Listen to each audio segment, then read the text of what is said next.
Everyone welcome to my channel English guide star friends. আজকে একটি short history নিয়ে এসেছি। তো শর্ট হিস্ট্রিটা খুবই সুন্দর একটি শর্ট হিস্ট্রি, খুবই ইন্টারেস্টিং একটি শর্ট হিস্ট্রি। তো চলো বন্ধুরা, আমরা একেবারে প্রথম থেকে শেষ অবধি গল্পটি পড়ব এবং এখান থেকে ভোকাবুলারি, গ্রামাটিক্যাল কনসেপ্ট যেগুলো ইউজ হয়েছে, ঠিক আছে, সেগুলো পড়ব এবং এখানে প্রোনাউন্সিয়েশন মানে তোমাদের যে উচ্চারণ সেটা ইমপ্রুভ করতে পারবে, সাথে সাথে স্পেলিংগুলোও ঠিক হবে এবং রিডিং স্কিলটাকেও ইমপ্রুভ করতে পারবে। তো চলো প্রথম থেকে শুরু করা যায়। প্রথমে টাইটেলটা দেখো কী লেখা আছে, দ্য ক্লেভার বোটম্যান। ক্লেভার মানে তোমরা জানো চালাক, আর বোটম্যান মানে হচ্ছে মাঝি। তো দা জানো এখানে দাটা আর্টিকেল, ক্লেভার ওখানে অ্যাজেক্টিভ হিসাবে ব্যবহার হয়েছে, আর বোটম্যান হচ্ছে নাউন। তো এই নাউন সম্পর্কে যে মডিফাই করে, যে নাউন সম্পর্কে কোনো কিছু বলে তাকে কী বলা হয়? অ্যাজেক্টিভ। তো সে বোটম্যানটা কেমন?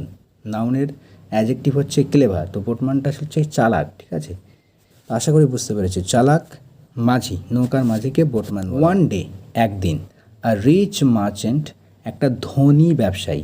এখানে দেখো বন্ধুরা, মার্চেন্ট হচ্ছে এটা একটা নাউন, এর অ্যাজেক্টিভ হচ্ছে রিচ, ঠিক আছে। রিচ মানে হচ্ছে ধনী, আর এ হচ্ছে আর্টিকেল, তো এ মানে হচ্ছে একটি। তো একটা ধনী মার্চেন্ট, একটা ধনী ব্যবসায়ী, সেড বলেছিল, ঠিক আছে, মানে টু এ বোটম্যান। তো কাউকে বলাকে কি বলা হয়? সেড টু মানে কারো প্রতি বলা বা কাউকে বলা। তো সেড টু আ বোটম্যান মানে একজন নৌকার মাঝিকে বলেছিল। এটা কোন টেন্সে ইউজ করা হয়েছে? এটা হচ্ছে পাস্ট ইনডিফিনাইট টেন্স ইউজ করা হয়েছে। পাস্ট ইনডিফিনাইটের গঠন তোমরা জানো, subject plus ভি2 plus object. Subject পরে ভার্বের যে সেকেন্ড ফর্ম রয়েছে সেটা ইউজ হবে, তারপরে অবজেক্ট যেমন আছে। তো এখানে দ্য এ রিচ মার্চেন্ট, এটা হচ্ছে সাবজেক্ট, আর ভার্ব হচ্ছে সেট, আর তারপরে এগুলো হচ্ছে অবজেক্ট। এ বোটম্যান হচ্ছে object. I will make you very rich. আচ্ছা, আমি তোমাকে ধনী বানাবো, খুব ধনী বানাবো, ঠিক আছে। আই উইল মেক ইউ, আমি তোমাকে বানাবো। এখানে মেকটা কিন্তু পজিটিভ ভার্ব।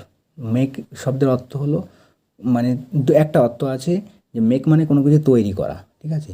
আবার আরেকটা যখন পজিটিভ ভার্ব হিসাবে ইউজ হয় তখন কিন্তু কাউকে দিয়ে কোনো কিছু করানো অর্থে ব্যবহার হয়, ঠিক আছে।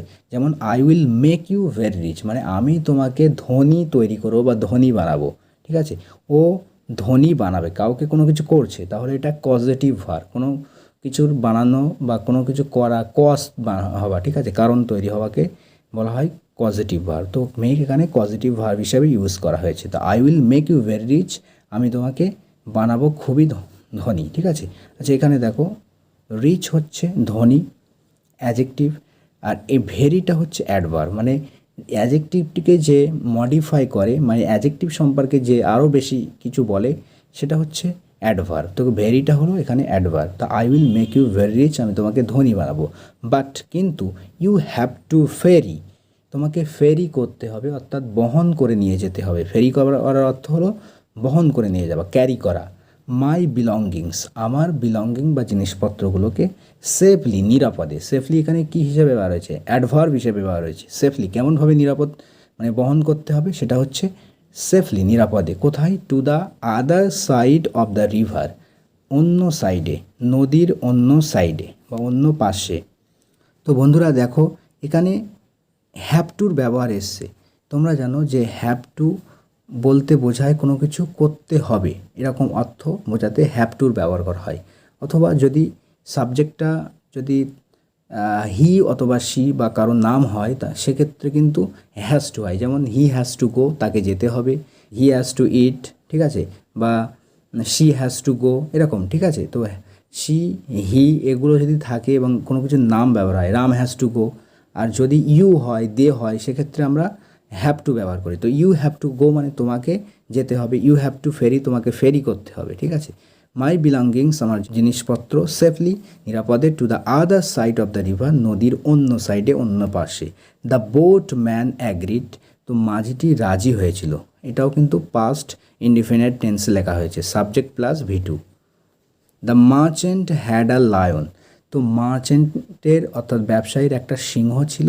আ গোট, একটা ছাগল ছিল। অ্যান্ড এবং আ বান্ডেল অফ গ্রাস, এবং বান্ডেল মানে হচ্ছে গুচ্ছ, আ বান্ডেল অফ গ্রাস বলতে ঘাসের একটা গুচ্ছ ছিল।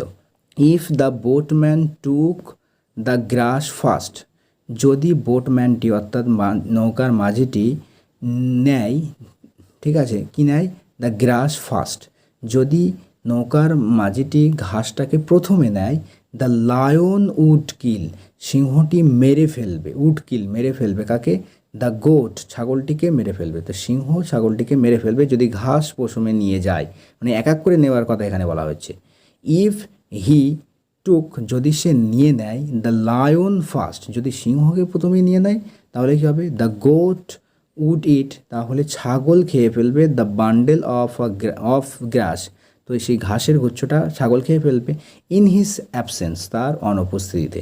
ঠিক আছে, সুতরাং হি টুক দ্য গোট, সুতরাং সে নিয়ে গিয়েছিল ছাগলটিকে অন হিজ বোট, তার বোটে করে ফার্স্ট।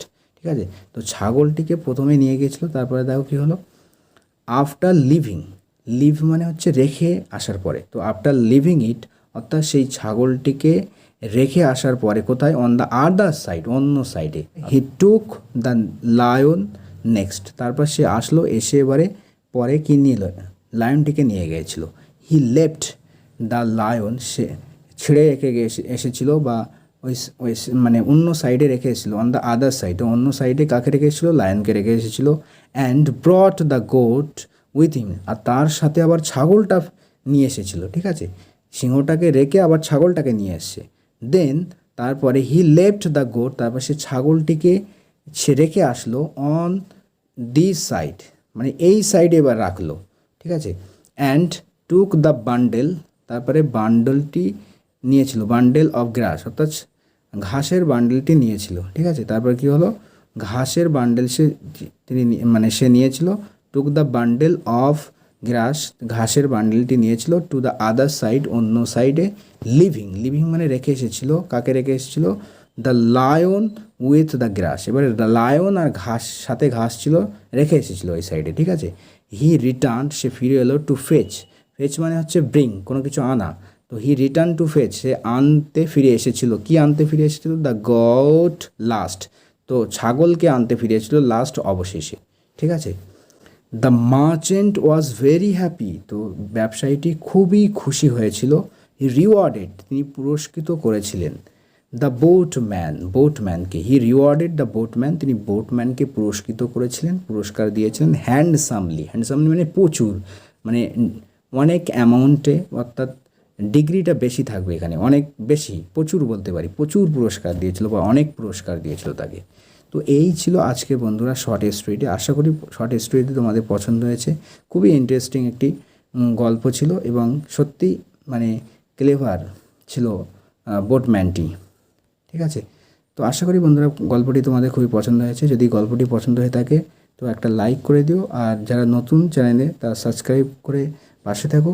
পরবর্তীতে অন্য কোনো ভিডিও নিয়ে দেখা হচ্ছে, ততক্ষণের জন্য ভালো থাকবে, সুস্থ থাকবে। Thanks for watching this video.